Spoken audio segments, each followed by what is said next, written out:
Okay, so picture this. You have this bird, right? She's sitting in a cage in a research lab in Sweden, and a scientist hands her this puzzle box. But they deliberately leave out, like, the one crucial piece.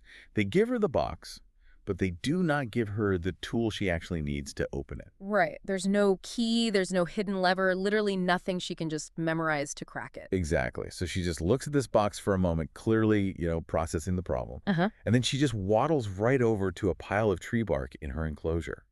She picks up this thick piece and literally just stuffs the box full of bark. Wait, what? Just rams it in there? Just jams it in. She wedges it deeper and deeper until the physical pressure just makes the box pop open. That is insane. I mean, she basically just broke the entire experiment. She totally did. Yeah. Scientists spent years building this highly controlled, super methodical test, and she just bypassed all of it in one try.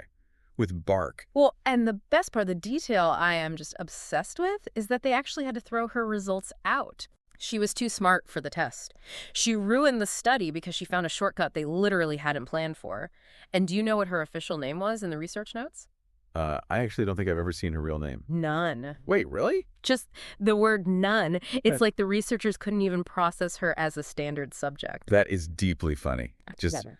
None the Raven. Because, I mean, of course we were talking about a raven. Well, before. absolutely are. None the Raven broke the test. And her story, I mean, it forces us to look at this thing scientists have been arguing about for decades. Like, is humanity the only species that can actually imagine a tomorrow we haven't seen yet? Right. So today, we are looking at the research that proves we are definitely not alone in, time traveling through our own minds. Right. Welcome to this deep dive into the animal kingdom. And I promise you, by the end of this, you are going to look at the next raven you see completely differently. You really will. Mm.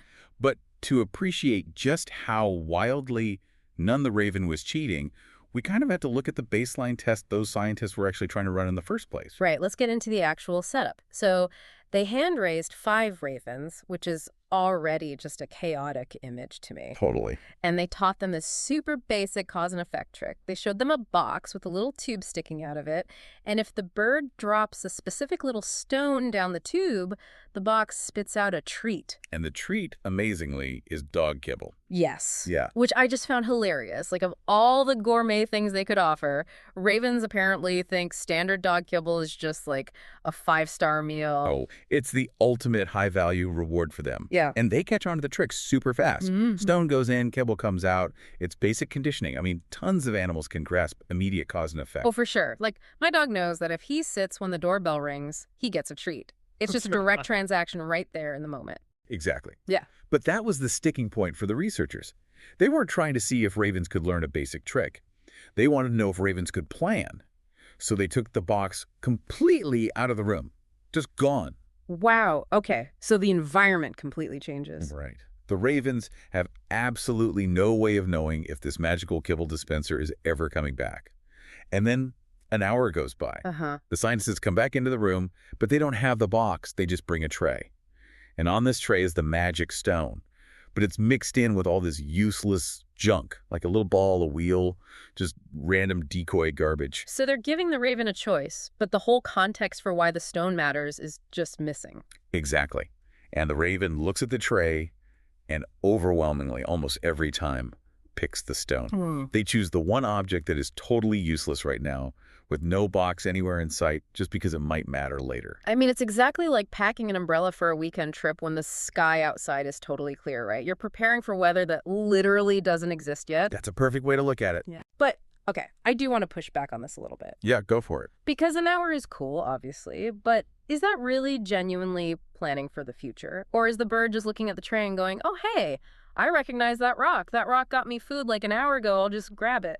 Like, it feels like it could just be a lingering habit, not really a forward-thinking master plan. No, and that is the exact problem the scientists realized they had to solve. Right. Like, how do you actually prove intention?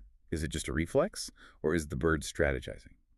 So they cranked up the stakes. They didn't just make them wait an hour. They stretched the wait out to 17 hours. Wait, what? 17 hours? It changes the whole game. It completely crosses a biological boundary. A full day and an entire night. Mm-hmm. So the researchers show the tray with the junk and the stone. The raven picks the stone. And then the scientists just leave. Oh, wow. Sun goes down. The bird goes to sleep, wakes up the next day. And then finally, the box is brought back into the room. So the bird actually has to hold on to that idea through a whole sleep cycle. Yes. Imagine trying to remember to bring a specific file to work the next morning. But you don't have a calendar, you have no phone, no sticky notes. You just have to hold it in your head while you sleep. And the ravens still pick the right stone almost 9 out of 10 times. That is wild. A bird is literally going to sleep with an itinerary for tomorrow. Right. But wait, where was None during all of this? The bark raven. Oh, she was one of the original 5. So while the other 4 birds are, patiently picking the stone and waiting a day and a half, she just looks at the box, grabs some bark, and completely opts out of the waiting game. She just canceled the timeline entirely. I love her. But okay, using a stone to open a box is brilliant, but it is still like a physical tool doing a physical thing. Right. So the researchers knew they had to push it even further. Like, what if the tool isn't a tool at all? What if it's just a made-up symbol? Exactly. Now we're moving out of physics, dropping a rock down a tube and into abstract economics, which is a completely insane leap for a bird brain. It really is. So they taught the ravens this totally unnatural behavior. They trained them to take this little worthless blue plastic bottle cap and hand it to a human in exchange for a treat. And that cap has 0 actual value in the real world. A raven can't eat it. It can't pry open a log with it. It only has value because a specific human agreed to accept it as payment. Wait, so they basically invented money. They absolutely invented a currency system. That is just wow. So they're holding on to plastic because they trust the human is going to honor the trade later? That's not a tool anymore. That's a whole transaction. It is. And the researchers ran that same delay trick again. They took the human trader out of the room, waited, and then offered the ravens that tray of junk, but this time with the worthless bottle cap mixed in. And the ravens grabbed that piece of plastic almost 3 out of every 4 times. Because they knew they could buy a snack with it tomorrow. Exactly. But it gets even crazier, because the researchers didn't just test ravens. They took this exact same trading game and tested it against chimpanzees and orangutans. No way! Like our closest primate relatives, animals that literally have hands for tools and massive brains. Yes, and the ravens outtraded them. You are kidding me. The ravens were literally more successful at planning ahead with abstract currency than the great apes were.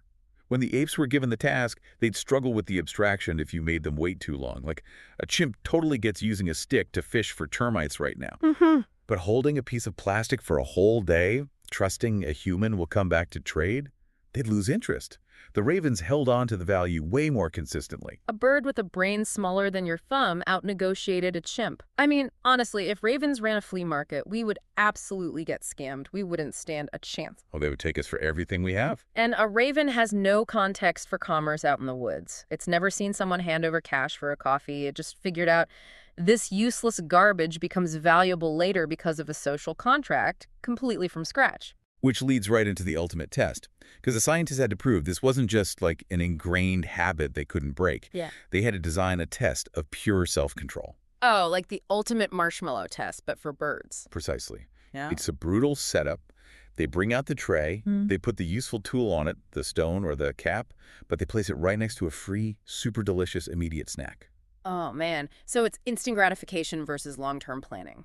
You can have a treat right now, 0 effort. Or you can take the tool, get absolutely nothing today, and use the tool tomorrow for a potentially better treat. And the catch is, the raven can only pick one. Oh, that is just mean. If they take the snack, the tray is gone. If they take the tool, the tray is gone. And be honest, I mean, if you're offered chocolate cake right now today versus the promise of a really great salad tomorrow, we all know who wins that fight. The cake wins every time. Exactly. The immediate comfort is right there in front of you. Plus, in nature, a calorie today is a sure thing. A calorie tomorrow is a massive gamble. Right, but when the ravens face this choice, every single time, they skip the free snack. Every time. Every time. They turn down the immediate food for a tool they couldn't even use until the next day. That is the opposite of hunger talking. A bird literally has more self-control than most humans do with a credit card. Yeah. It's looking at food and deciding, nah, I have plans for tomorrow. It completely destroys the idea of it being a reflex. A habit just shatters under that kind of temptation. Totally. So, okay, this brings up the biggest mystery for me. If a raven has this incredibly human-like, primate-like skill, how did it get it? This is where the numbers just get staggering. If you look at the evolutionary family tree, ravens and apes, and that includes us split apart from our last common ancestor roughly 320 million years Hey, ago. what? 320 million dinosaurs hadn't even shown up yet. That is how far back this goes. Exactly. The continents were still shifting around. That is the very last time we shared any kind of genetic blueprint with them. So birds and mammals have just been on totally different paths ever since, which means our brains have to be built from completely different blueprints. Oh, completely. Nobody shared notes here. Yeah. In mammals, we use the neocortex to do all our complex planning. That's the wrinkly outer layer of our brain. Mm-hmm. Birds do not have a neocortex. Their brains are physically smooth. Wow. And for a long time, scientists looked at those smooth bird brains and just assumed they lacked the hardware for deep thought. So how are they running an abstract economy without the right hardware? Evolution just found a totally different workaround. Birds have this dense cluster of neurons instead. So if mammal brains are like a sprawling multi-story office building, bird brains are like a hyper-efficient tiny microchip. The wiring is totally different, but it produces the exact same processing power. But wait, I want to make sure we're being super accurate here just for everyone listening. Because you see a lot of wild stuff on the internet. We are not saying that ravens were the first animal to plan ahead, right? Oh, absolutely not. That is a huge myth we need to bust. Apes were definitely shown to do this kind of forward planning way earlier in the research. Ravens did not invent the concept of tomorrow. Right, so the real mind bender isn't that ravens did it first. The truth is that evolution just found the exact same brilliant answer twice on two totally different, completely unrelated roads. Yes, it's like two engineers on opposite sides of the world who have never met, inventing the exact same complex machine out of completely different parts. That honestly gives me chills, but it does bring up a huge question. If planning for tomorrow is this massive evolutionary superpower, why doesn't every animal do it? Like, my dog is definitely not planning for his retirement. You'd think everyone would want that upgrade, right? Yeah. But almost nothing in the animal kingdom actually does this. But wait, what about squirrels? Oh. Because I watch squirrels bury nuts in my yard every single fall. They are clearly saving food for a winter they haven't seen yet. Isn't that planning? I love that you brought that up, because that is the classic squirrel trap. It looks exactly like planning, but it is a completely different thing. Really? Yeah. If you take a baby squirrel, born in a warm lab, right? A squirrel that has literally never seen winter, has never felt cold weather in its entire life. If you give it a nut on a blanket, it will still try to bury it in the blanket. Wait, so they just do it automatically? Exactly. It's a built-in, hardwired reflex. It's way more like a fire alarm going off in their head that just yells, dig, rather than a conscious choice. They aren't imagining January. Oh, wow. But ravens, they don't use abstract tools in the wild. They don't trade bottle caps in the forest. There is absolutely no built-in instinct for what they did in that lab. They had to literally think it up on the spot. So if it's not an instinct, why do they have the brain power for it? Like, why would evolution pay the massive energy cost for a brain that can invent currency? Because planning requires a ton of working memory, and big brains burn so much fuel. Most animals just do not need that kind of overhead. But ravens, they grew up in absolute chaos. What do you mean chaos? They have these incredibly complex, messy social lives. Shifting alliances, rivalries, betrayals. A bird that helped you find food on Tuesday might literally try to rob you on Thursday. So they basically grow up in a soap opera. Exactly. A biological soap opera. Yeah. And to survive in that flock, you have to keep track of who did what to whom. You have to remember that bird A hates bird B. So if I hang out with bird B, bird A might attack me. Oh my God, that sounds exhausting. It is. It takes a massive amount of brain power. But that working memory, the exact hardware you need to track who backstabbed who last week, is the exact same hardware you need to hold onto a bottle cap for a trade tomorrow. No way. The ability to plan for the future was basically just a happy accident of needing to survive all their own social drama. So they're smart enough to plan a heist because they had to be smart enough to survive their own toxic friend group first. That's exactly what happened. I love that so much. It completely changes how I look at them. And, you know, I kind of want to slow things down as we wrap this up, because the reality of this extends so far beyond just, you know, a clever party trick in a lab in Sweden. It really asks us to look at what's actually going on inside their heads out in the real world. Right. So for everyone listening right now, I want you to picture something. Just imagine a raven. Maybe it's sitting on a chain link fence near your house or up on a power line over a parking lot. And it's just holding a random piece of junk in its beak. like a bottle cap or a scrap of foil. And to anyone walking by, it just looks like a bird playing with a piece of trash. It looks like nothing. But to that bird, it looked at that junk and it pictured a version of tomorrow where that object actually matters. A tomorrow that doesn't exist anywhere yet, except inside that tiny, smooth little skull, and it kept it, just in case. We used to think that planning for tomorrow was the one thing that made humans special, the one line separating us from the rest of the world. Turns out a bird has been quietly proving us wrong, one bottle cap at a time. So next time you walk past a raven on the street, it might already be planning for you.